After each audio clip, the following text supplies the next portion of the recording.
of Mexico. The meeting reaffirmed the incredibly strong ties between President Obrador and President Trump.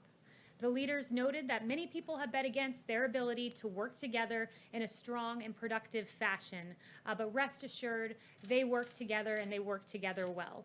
The U.S.-Mexico relationship has never been stronger or more productive, thanks to the leadership of President Trump. The USMCA in particular is a major win for our two countries and for America's workers. Under the U.S.-Mexico-Canada agreement, more than 4 million manufacturing jobs will be regained that were lost under NAFTA. This will be a huge influx of American jobs that were lost under the failed NAFTA trade deal that went into effect. In addition, tens of thousands of manufacturing plants were lost because of NAFTA. We want to bring those on shore, and the USMCA will go a long way in bringing back those manufacturing plants and those millions of jobs that were lost under NAFTA. NAFTA was a bad deal for the American worker because it left American workers behind. Many politicians forgot the damage wrought by disastrous trade deals such as NAFTA, but President Trump did not forget. It took this president to change the status quo, renegotiate NAFTA, and secure a better deal for the American worker. And here's why. The USMCA alone will create 176,000 American jobs. We believe the other trade deals that this president has negotiated will add to that number and help undo a lot of what NAFTA has done. The USMCA will boost American manufacturing, including wages, new jobs, and exports. And the USMCA will create 76,000 auto manufacturing jobs, crucial to the well-being of this country. The USMCA is good for business. As President Trump rebuilds the strongest, most inclusive economy in history, the USMCA will help jumpstart our economy. The USMCA is projected to increase GDP by $235 billion. This means jobs, jobs, jobs. And during today's meeting between the presidents, one official from Mexico noted that many considered the USMCA an 80-20 probability. Now it is 100% certainty. And with that, I'll take questions. Yes. Okay, two questions for you. The first is, President Trump hasn't taken questions from White House reporters in 2 weeks. While we always enjoy talking to you, this White House likes to say the president is the most accessible in history, so why hasn't he answered questions for 2 weeks amid a pandemic? This president routinely answers questions. He's more accessible than any of his predecessors. I'm sure you'll be hearing from him soon. He's always up to the job, but he's hard at work in the Oval Office. And also, is the administration retaliating against Dr. Fauci for publicly contradicting the president? Today, he was told to come here to the White House for the task force meeting, which meant he could not answer questions from reporters. Look, that's a decision for the task force as to who appears at the briefings, but you've heard from a lot of our doctors. Today you heard from Dr. Birx. Dr. Fauci's appeared on 6 TV programs since June 1st. You just heard from him in a task force briefing on June 26th, and he participated in the Vice President's governor's briefing on COVID-19 on June 29th. So you've heard from him recently, along with the rest of our doctors in the past 5 days. Dr. Hahn's been on TV 6 times as well. Does the president still have confidence in Dr. Fauci? The president has confidence in the conclusions of our medical experts, but it's up to him to determine what to do with that information and to take what we hear from Dr. Fauci, Dr. Birx, and others, and take what he values in their opinion and come to the ultimate consensus that's best for this country. Kayleigh. I have 2 questions as well. One, what is it exactly in the CDC guidelines that the president doesn't like? Yeah, so the CDC guidelines that the president mentioned today, I would note that it was emphasized by Dr. Redfield that he doesn't want these guidelines to be a reason for schools to not reopen. They're not requirements and they're not prescriptive, and that's per the CDC director. Right, but what is it that the president thinks is too strict and too expensive and too impractical, as I think the word is? So one of the things is in the guidelines, which I would note that in these guidelines there are 28 implicit acknowledgments that these guidelines aren't even feasible. 18 times it's mentioned that some of this might not be possible, and 9 times it's mentioned that some of this might not be feasible. So that's embedded into the guidelines, and one specific example I'll give you is on food services. Have children bring their own meals as feasible. Well, there are 22 million children in this country who depend on these meals at schools, who depend on access to nutrition in schools. So that's one example. So is that just one thing that the president doesn't like? Is there anything else? Well, there are several that are in there, but we need to make sure as the American... I'm wondering what they're going to change is my point, really. Well, you'll see, because as the Vice President said, the CDC will come out with new guidelines, additional guidelines. There will be, I think, 5, he said, and you'll see those when they come out. Okay, Okay, so my Yes. second question, just really quickly, is the president and the CDC clearly don't seem to be on the same page on what the guidance is, what he is hoping they put out, what the CDC is actually putting out. So why doesn't the president just go to these task force meetings so then he can talk about it with them? Because our reporting is that he hasn't been to one since April. So I would note that the CDC is very much on the same page as the president, which is why you heard the CDC director today underscore these are not prescriptive, these are not requirements, and that there will be supplemental guidelines. So they are on the same page. The president's routinely briefed about the coronavirus each and every day. The relevant information is brought to him on the big decisions, and then he moves forward in the way that's best for our country. Who breaks Jill. every day? Thanks, Jill. Kayleigh.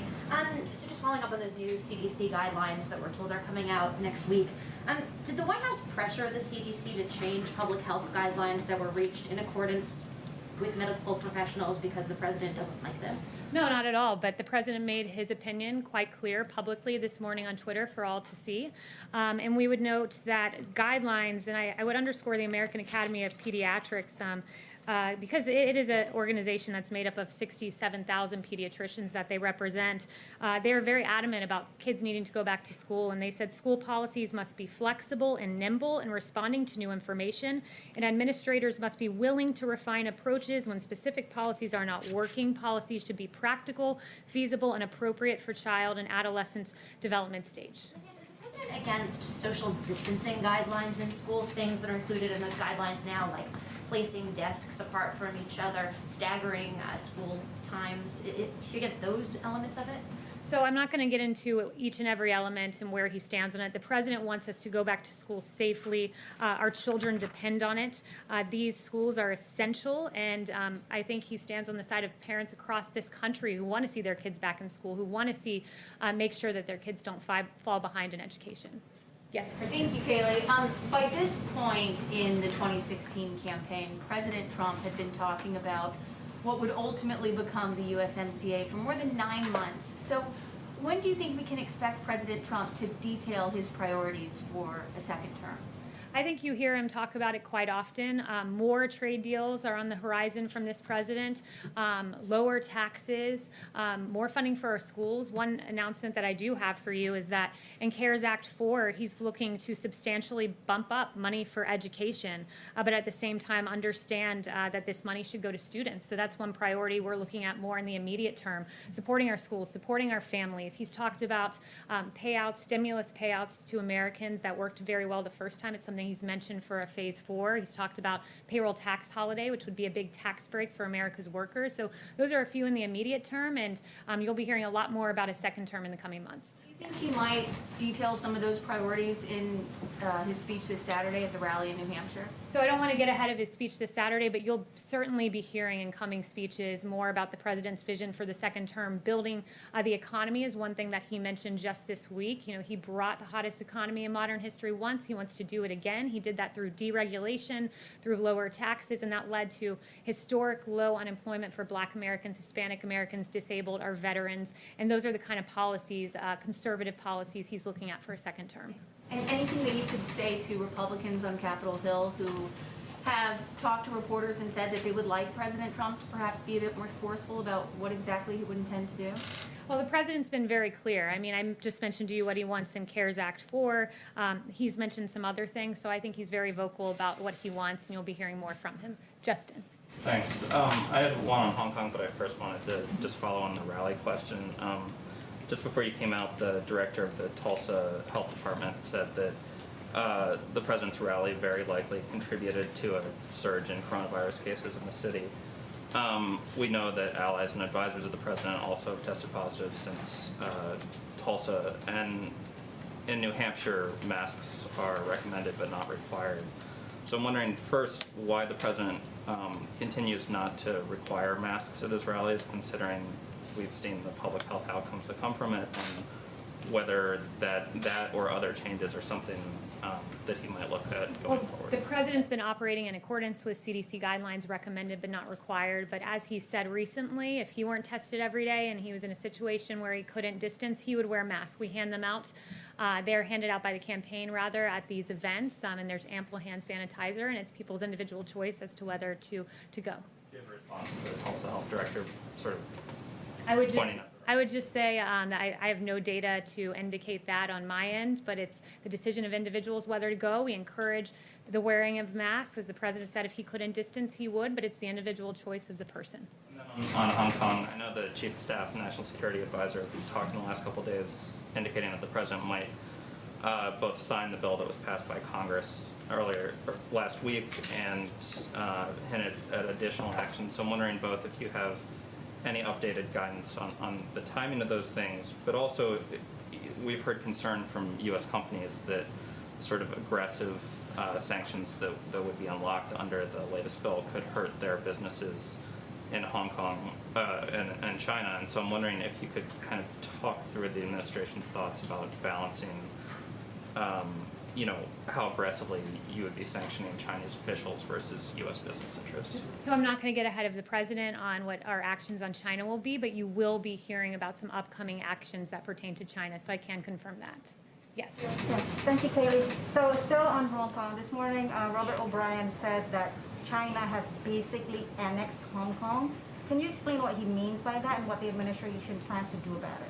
I think his words are quite clear. We've been quite clear from this podium that Hong Kong's special status is at risk because of the Chinese actions. So, just to follow up on annexation, what are the administration's plans on actual plans of annexation from the Israeli on parts of the West Bank? So I won't get ahead of the president on those actions. Yes. Jeff. Thanks, Kayleigh. You mentioned education before. The president said in his tweet this morning that he might take funding away. First of all, why would he want to take funding away from schools? Second of all, which funding is he referring to specifically? And thirdly, what authority does he have to do that, given that most public schools are funded by local property taxes? So I would note that what I said to Kristen just a bit ago, he wants to increase funding and CARES for education, but he's looking at potentially redirecting that to make sure it goes to the student, and it is most likely tied to the student and not to a district where schools are closed. And I would note that he said this is something he may consider in the tweet. No, I heard what you said with regard to CARES, but with regard to the president, he was saying that as I guess a threat if Democratic governors or officials don't open schools in the way that he wants them. I'm just wondering, again, what authority he would use to do that and which specific funds he's targeting. Yeah, not in the ways that he'd want them to open. He wants them to reopen altogether. He wants students to be welcomed back to these schools because there are real consequences. Let's be clear about what we're talking about here. We're talking about a situation where you have the American Academy of Pediatrics talking about the negative impacts of children not in schools. Learning deficits is among them. There's increases in child and adolescent physical or sexual abuse because you don't have people reporting and notifying, like teachers and PE teachers and school personnel notifying health departments when they see signs of this. You have increased substance abuse, depression, and suicidal ideation, and this is from the American Academy of Pediatrics. So the president, he's going to push schools to reopen. These are grave consequences. Even CNN reporting that experts believe that the recent decline in calls to child abuse and neglect hotlines might really mean more cases are going unnoticed. This is unacceptable, and our schools are essential, and our teachers are essential workers, and he wants them to open, and that's why he's speaking out so strongly about this. Would he accept, Kayleigh, that the schools and the districts that are looking at this want to do it in the safest way possible, and that's why there seems to be some disagreement on how to do that most safely? Well, the president will always stand up to teachers' unions who want to keep these schools closed because what is best for the child is for these schools to be open. That is pretty clear. Ebony. You want to keep the schools closed? Ebony. Thank you, Kayleigh. Just following on from Jeff's question, New York City officials today said that schools would go back in the fall on a staggered schedule of 2 to 3 days a week. I'm wondering if that's something that the administration and the president supports. So I haven't spoken to him about that plan in particular, but it's encouraging anytime you see that some kids will be welcomed back onto the campus. Haven't spoken to him specifically about the New York scenario. Another question. The Supreme Court is expected to rule tomorrow on whether or not the president can keep his financial records secret. I'm wondering if the court rules against the president, he will be happy to hand over his records to Congress and the Manhattan District Attorney. So since that's a hypothetical, I won't answer that, and I'll wait to get back with you guys tomorrow after we see that ruling, which we hope is in the favor of the president. Yes. Yes, 2 questions for you, Kayleigh. Thank you. Did the president ask the president of Mexico if he would pay for the wall, and what happened to that threat? So that discussion did not come up when I was in the room. And the Question, is the president still filing documents this week to be able to resign DACA once again and start the legal process? Yeah, no announcements on that front, but when we have an announcement, you'll be the first to know. Chanel? Thank you, Kayleigh. Going back to the executive orders that Meadows had mentioned earlier this week, is President Trump going to discuss with President Obrador any details about this executive order as he drafts it up, or as he? So in the discussions I was a part of, there was not an executive order discussed, but there will be some executive orders this week. Can you give us a preview of what they might entail? No preview, but there will be some this week. Yeah. What about Justin Trudeau and his non-appearance today? What messaging does that give to the rest of the world as they're watching this USMCA for us? Well, Canada was unable to travel because of the restrictions they have in their country with regard to COVID. Yes. I'm Lucia with Pepe. I wanted to ask you to confirm if President Trump and President López Obrador talked about immigration at all in their meeting today. It came up briefly, and just noting the great cooperation that has been had between Mexico and the United States. Mexico mobilizing those troops to the border went a very long way. President Obrador has been a great partner to this country, both on the USMCA and with regard to immigration. And with regard to drug interdiction, a lot of lives have been saved thanks to President Trump and President Obrador's cooperation. There's nothing new that President Trump asked President López Obrador to do on immigration or the border. So I won't get into their private details and private conversations other than to note that there's been great cooperation, and that was noted today. Yeah. Yes. Thanks, Kayleigh. Two questions. Following up on Jeff's question, you have, from behind the podium, talked about the importance of federalism, local and state officials being able to decide what to do with their own residents. How come when it comes to schools, the president is threatening schools, saying that if they don't follow his guidance in terms of what they should do in reopening, that he's going to threaten their funding? Why is that federalism principle not being followed? Because he thinks that funding should go to the child. It should be there for children who are going to school. Keeping schools closed down is an untenable prospect, and if this administration is going to stand for anything, it's going to be standing against child abuse, which reporting falls when schools are closed. It's going to be standing for educational equality, because as noted by McKinsey and Company, I was reading some very detailed studies today that learning loss will probably be greatest if schools stay closed among low-income Black and Hispanic students. This president fights for school choice. He fights for opportunity, and he'll fight for schools to stay open because those disproportionately impacted are minority communities. High school dropout rates, that's another thing. We know that in the wake of school closures after Hurricane Katrina and Hurricane Maria, 14 to 20% of students never returned to school, and there's an estimate that 2 to 9% of high school students could drop out as a result of a permanent shutdown in schools. Our schools are important. They have to stay open. They are essential, and the president will stand on the side of our children.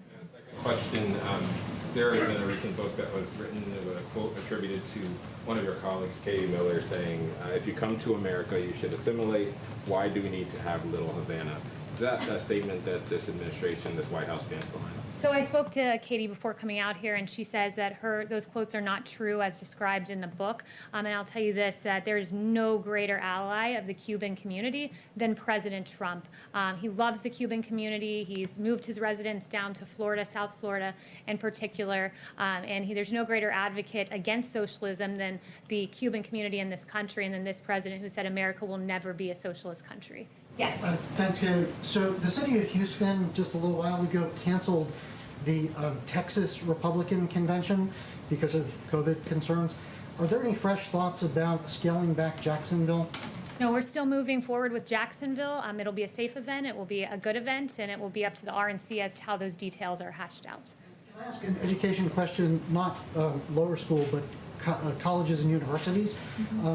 A couple of them at least are challenging the ICE ruling having to do with visas for foreign students when the universities are not holding in-person classes. And I'm wondering if that is aimed at pressuring colleges to fully open, that feel maybe that it's not safe to do so. I think the policy speaks for itself. You know, you don't get a visa for taking online classes from, let's say, University of Phoenix. So why would you if you were just taking online classes generally? And I would note with regard to Harvard and MIT suing over this, and all due respect to my former alma mater, perhaps the better lawsuit would be coming from students who have to pay full tuition with no access to in-person classes to attend. Yes. When it comes to the flexibility with the Jacksonville event, could that flexibility include moving events elsewhere if the case counts continue to rise in Florida, even possibly back to Charlotte if the cases stabilize there or go down? You know, I'll leave that to the president and not engage in hypotheticals, but he's very excited to go to Florida. It's his home state. Jacksonville is the designation and the designated place of the Republican National Convention. Consider how to proceed forward. As schools are potentially considering perhaps a middle-of-the-road approach that, for example, New York is looking at, is that something that is acceptable to the president, this half home, half in the building, as opposed to opening them up fully? Yeah, I'll leave that to the president. I haven't spoken to him specifically about the middle-of-the-road approach, but I will talk to him about that and get an answer for you. One thing I want to leave you with, and thank you all, these were very good and very thoughtful questions, so I appreciated them. This is a bit of a news item. The Kansas City mayor and the governor wrote to the governor a letter that said this: "We are at a crisis point," he said, and additional help was needed to provide more tools for law enforcement and prosecutors to interrupt conspiracies to commit murder and the violent acts, particularly offenses committed by felons using deadly weapons in the streets of Kansas City. And as of yesterday, Kansas City had reached 100 homicides, a 40% increase from last year, according to the mayor's office. Absolutely tragic numbers. And Attorney General Barr has announced that there will be a launch of what's going to be called Operation Legend. It's a new initiative designated to fight the surge of violent crime that we've seen in Kansas City, directly in response to those requests by the mayor and by the governor. And specifically, Operation Legend is going to focus on a federal effort to increase law enforcement presence in the city. Attorney General Barr has directed agents from the Department of Justice's law enforcement agencies, the FBI, U.S. Marshal, DEA, and ATF, to be on the ground in Kansas City within the next 10 days to help state and local officials fight the surge of violent crime. Operation Legend is named after 4-year-old Legend Taliaferro, who tragically died on June 29th as a result of being shot in the face while he slept in his home. Taliaferro survived a heart surgery as an infant, and he tragically lost his life. And we at the federal government want to make sure that that never happens and use our resources to the fullest extent of the law to ensure that individuals and young children like Legend are able to live their lives and live so peacefully. Thank you so much. Kayleigh, if it's safe to send people back to schools, it's safe to send Manafort back to prison.